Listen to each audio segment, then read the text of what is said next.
Bienvenidos a nuestro curso virtual de Historia Universal para el tercer grado de secundaria. Les saluda el profesor Andy Ortiz Tomasto.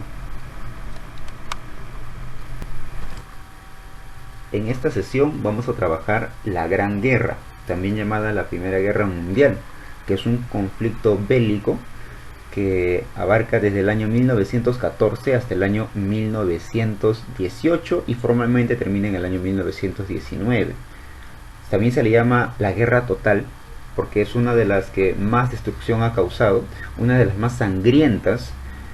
En esta guerra fallece gran cantidad de población, tiene un alcance no solamente a los militares, porque cambia el arte de la guerra, el arte militar cambia, también se ataca ahora a los civiles.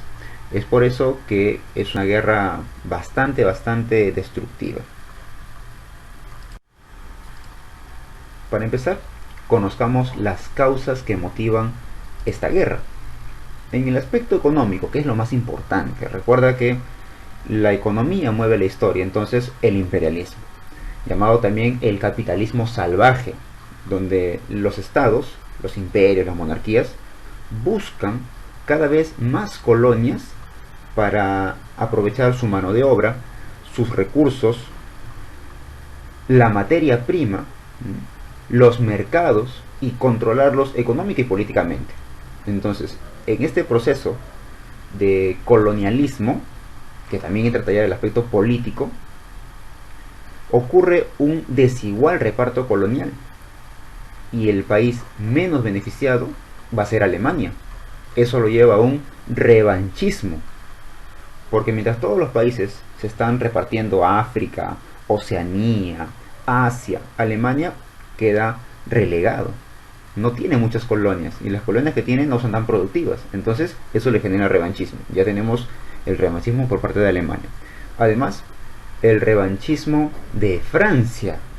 Recuerda que se le ha arrebatado en la guerra franco-prusiana los territorios de Alsacia y Lorena, que es importante por la zona de minerales que contiene. Además de la zona de los Balcanes.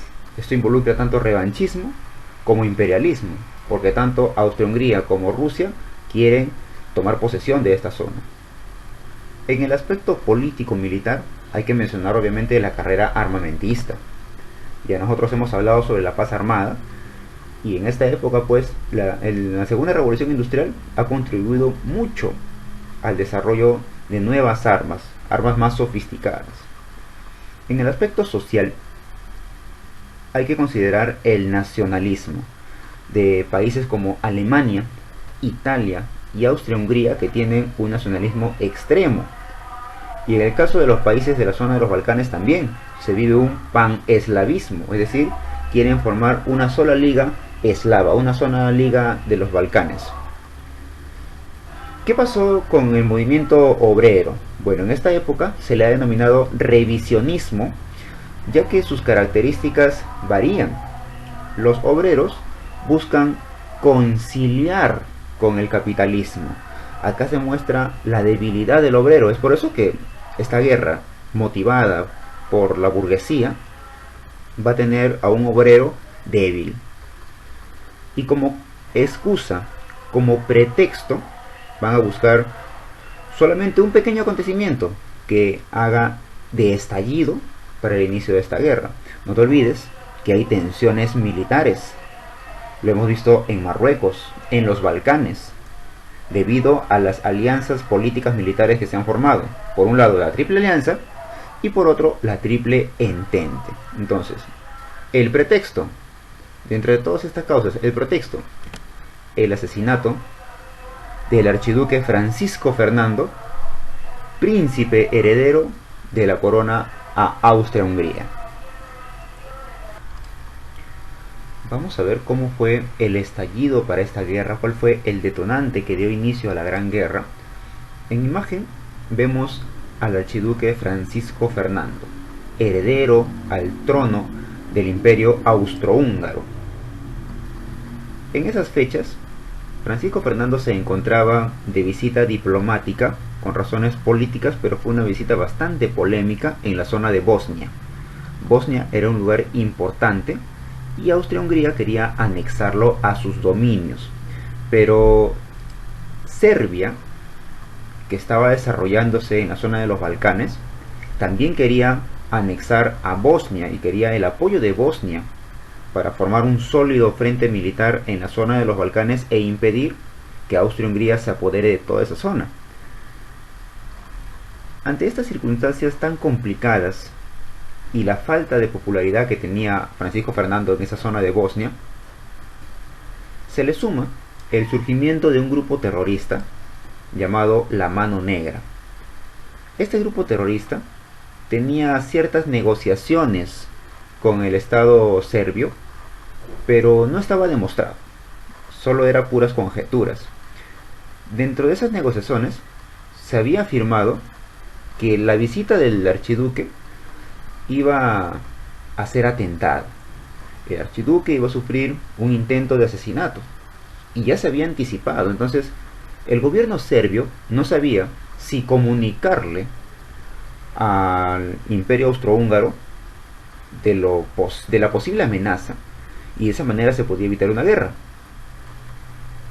En todo caso, manda un comisionado para que informe a las autoridades austrohúngaras, pero no comprenden el mensaje, porque si el mensaje era directo, Austria-Hungría iba a asegurar de que Serbia estaba planeando junto con el grupo terrorista el asesinato del archiduque. Entonces el mensaje fue confuso, no se entendió. Cuando el archiduque se encontraba ya en zona de Bosnia, se planea todo un intento de asesinato. Hubo un primer intento, el cual fue fallido, que terminó pues solamente hiriendo a un grupo de personas, pero no contra el archiduque ni contra su esposa. Ante esto, el manifestante que nosotros vemos en imagen, llamado Gavrilo Princips, es un joven de 19 años nada más que pertenecía al grupo terrorista La Mano Negra, bastante decepcionado porque la misión que le encargaron de atentar contra la vida del archiduque no se había realizado, se retira y el archiduque decide continuar su recorrido, pero cambiando de ruta. Y por estas casualidades de la historia, cambia de ruta en la zona donde se encontraba Gavrilo Princips. Sin dudarlo, este joven dispara su arma 2 veces, una acaba con la vida de la esposa y otra pues hiere de manera mortal al archiduque Francisco Fernando. Es capturado, a pesar de que intentó suicidarse, es capturado, pero ya se ha desatado una gran excusa para que Austria-Hungría le declare la guerra a Serbia. Claro, para eso Austria-Hungría ha buscado primero el apoyo de Alemania. Una vez que ya se consiguió esta alianza, Austria-Hungría le solicita una explicación, una rendición a Serbia, que no acepta, porque de lo contrario, si hubiera aceptado, se hubiera evitado todo el desarrollo de una guerra, pero Serbia también hubiera prácticamente pasado a formar parte como un estado de Austria-Hungría, ya no hubiera sido independiente prácticamente. Entonces Serbia se niega. Como Serbia se niega a aceptar las pretensiones de Austria-Hungría, el imperio austrohúngaro le declara la guerra a Serbia. En su defensa entra a tallar el imperio ruso, quien entra a la guerra defendiendo a Serbia, obviamente por la zona de los Balcanes. Pero aquí Alemania también intercede y a su vez le declara la guerra a Francia. Posteriormente ingresaría en apoyo de Austria-Hungría y de Alemania Italia, y por último terminaría involucrándose también Inglaterra. De esta forma, un atentado diplomático, un atentado político, daría inicio al estallido de la Gran Guerra. Vayamos al desarrollo de la guerra. Tradicionalmente se ha dividido en 3 etapas. La primera de ellas es la guerra de movimientos, que consiste en realizar movimientos rápidos para sorprender al enemigo. Va a ser aplicado por Alemania, ya que desde el año 1905 se vienen percatando que su situación iba a ser complicada ante una guerra, porque por el flanco oriental tienen a la amplia y extensa Rusia, y por el flanco occidental tienen a Francia. Entonces el político y militar Schlieffen por eso que este plan lleva su nombre, el plan Schlieffen, considera que Rusia por el momento va a ser complicado. Así que solamente hay que detener su avance, pero hay que atacar rápido a Francia para acabarla, eliminarla y solamente defendernos de Rusia. Lamentablemente pues este plan no le va a funcionar, porque en la batalla de Marne, que es lo que se esperaba, que es el ataque de Alemania contra Francia, Francia recibe el apoyo de Inglaterra y frena el avance alemán, que a pesar de haber invadido países que no estaban involucrados en la guerra como Holanda, Bélgica y Luxemburgo, Alemania con todo el poderío militar que tenía va a ser derrotado. Otro problema se desata en Rusia, porque los alemanes consiguen lo que no esperaban, una victoria. Luego de la batalla de Tannenberg consiguen una victoria en Rusia, pero no pueden seguir avanzando porque Rusia es muy extenso. De repente le aplican nuevamente la técnica de tierra arrasada. Entonces, Alemania vence y espera nuevas indicaciones. En los Balcanes, más hacia el sur, Grecia frena el avance de las potencias aliadas en la batalla de los lagos Masurianos, y ante estas circunstancias tan complicadas para Alemania, se le hace un ofrecimiento a Italia y le dice: con el paso del tiempo Alemania va a ser derrotada porque está siendo atacada por ambos lados. Es mejor, Italia, que te cambies de bando, abandones a Italia, a Alemania, y formes ahora parte de la Triple Entente. Italia así lo hace, mientras que todavía permanecen neutrales España y Bélgica. La siguiente etapa es conocida como la Guerra de Posiciones o la Guerra de las Trincheras, que se desarrolla entre el año 1915 hasta 1917 y consiste en establecer trincheras, que son zanjas donde el ejército va a permanecer bajo tierra. Estas zanjas van a tener un conjunto de obstáculos, como alambrados por ejemplo, para evitar el avance del ejército contrario. De esta manera ellos se protegían y si veían que el enemigo estaba avanzando, contraatacaban. En estas zanjas, pues, en estas trincheras va a haber muchos problemas. Por ejemplo, la presencia de ratas, piojos, pulgas. Se empiezan a dispersar las enfermedades. Esas trincheras cuando llovían se hacían lodo. Van a recibir incluso los bombardeos por aire de las avionetas. Van a usarse los gases tóxicos. Van a empezar a emplearse armas químicas, lo que antes no se había usado. Y todo eso en desgaste del ejército enemigo. Obviamente el primer ejército que se canse va a ser el ejército que va a ser derrotado, ¿no?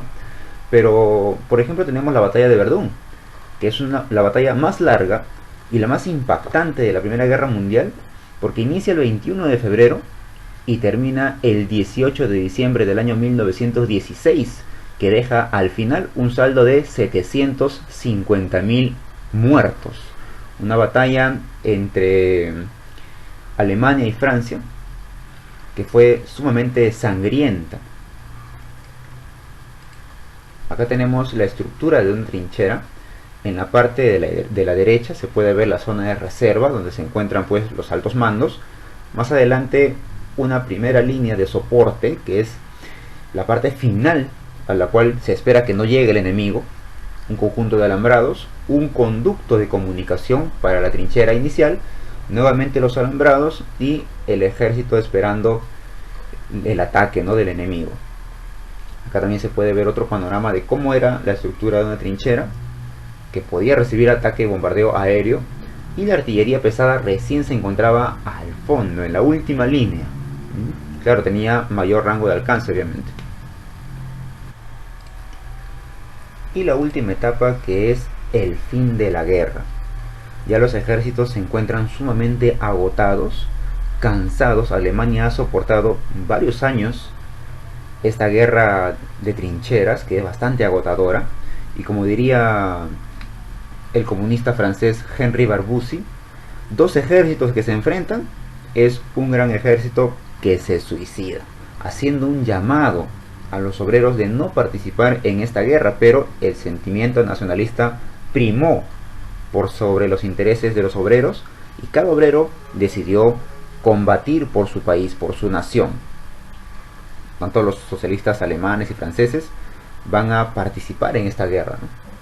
Entonces, ¿cuáles son los acontecimientos que determinan el fin de la guerra? Primero, la Revolución Rusa.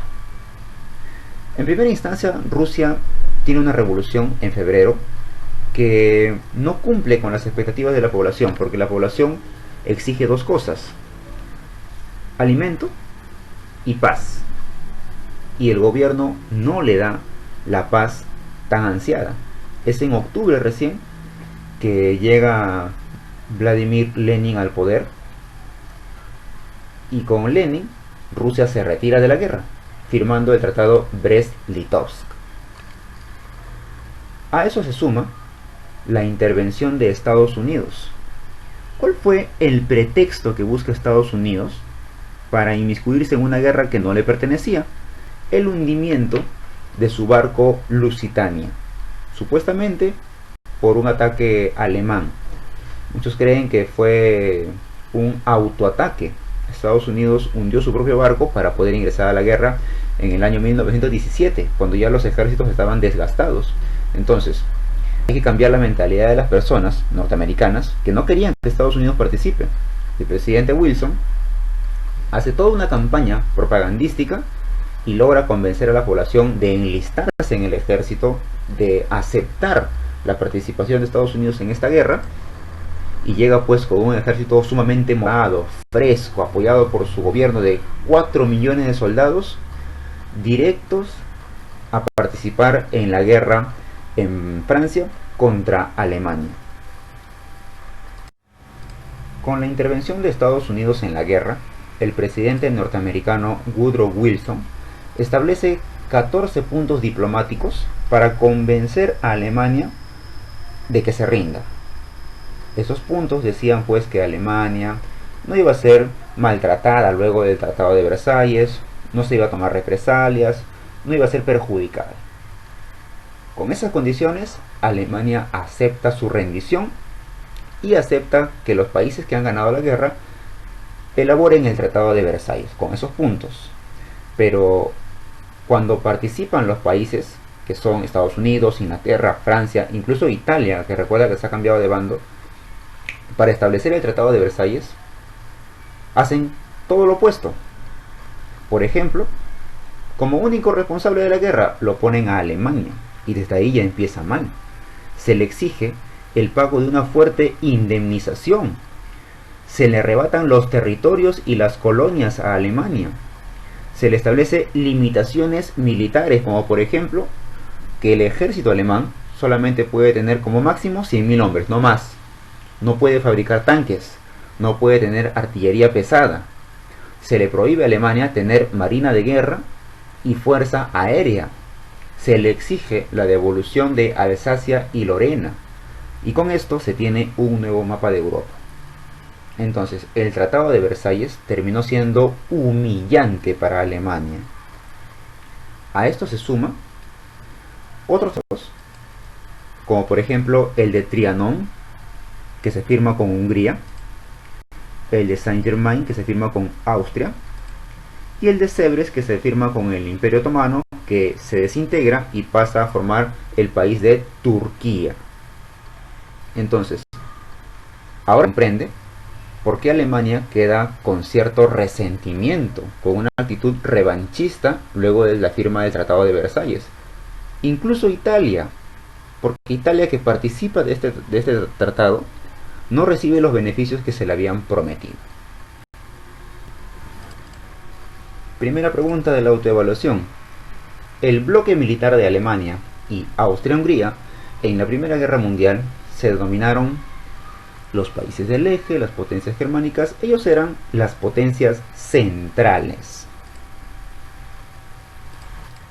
La pregunta número 2 nos dice: los 14 puntos que influyeron en el Tratado de Versalles fueron propuestos por... Él es el presidente de los Estados Unidos, Woodrow Wilson. No te olvides que tienes una tarea pendiente Desarróllalo, practica y estudia mucho y nos encontramos la próxima clase. Hasta luego.